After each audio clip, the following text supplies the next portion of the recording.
Comrade Govind Pansare द्वारा लिखित शिवाजी कौन था पुस्तक पर प्रतिबंध लगाने की मांग को लेकर हिंदू राष्ट्र समन्वय समिति के बैनर तले कोल्हापुर के शिवाजी चौक में तीव्र आंदोलन किया गया। प्रदर्शनकारियों ने आरोप लगाया कि पुस्तक में छत्रपति शिवाजी महाराज का एक वचन में उल्लेख कर इतिहास का विकृतीकरण किया गया है और महाराज के गौरवशाली इतिहास को तोड़ मरोड़ कर प्रस्तुत किया गया।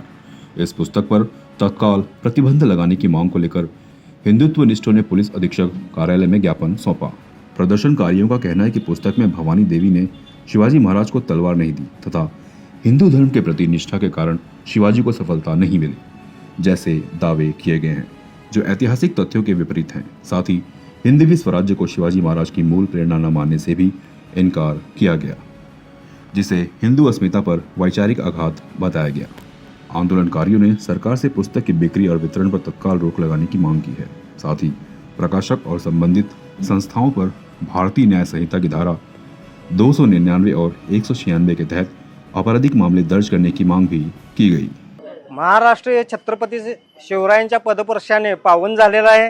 400 वर्षापूर्वी ज्या 5 पातशाह्यांनी हैदोस घातला होता मोगलांनी, तर त्या 5 पातशाह्यांच्या छाताडावर भगवा ध्वज लावून हिंदवी स्वराज्याची स्थापना केली। त्या छत्रपती शिवरायांचा अपमान ह्या कोल्हापूर जिल्ह्यामध्ये शिवाजी कोण होता हा एकेरी शब्दात उल्लेख करून खरं म्हणजे छत्रपती शिवरायांचा अपमान केलेला आहे। आणि त्या पुस्तकामध्ये काय लिहिले तर अफजल खान हे सुफी संत होता।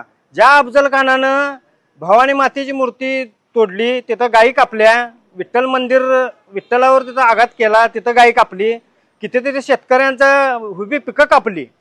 आज महिलांच्यावर त्यावेळेला अत्याचार झाला, बलात्कार झाला, तर त्यांचा उदो इथं केला जातोय। तर ह्याचा आमची मागणी अशी आहे की ह्या पुस्तकावर बंदी घालावी आणि ज्या आंबीनं ह्याचं परत त्याचं प्रकाशन केलेलं आहे तर त्यांच्यावर पण कारवाई झाली पाहिजे, गुन्हा नोंदवायला पाहिजे।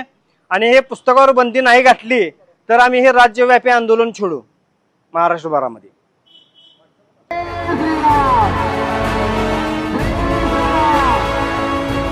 CEN न्यूज देश प्रदेश की ताजा तरीन खबरों के लिए CEN न्यूज को सब्सक्राइब करें और रहें पल पल की खबर से हर पल बाखबर।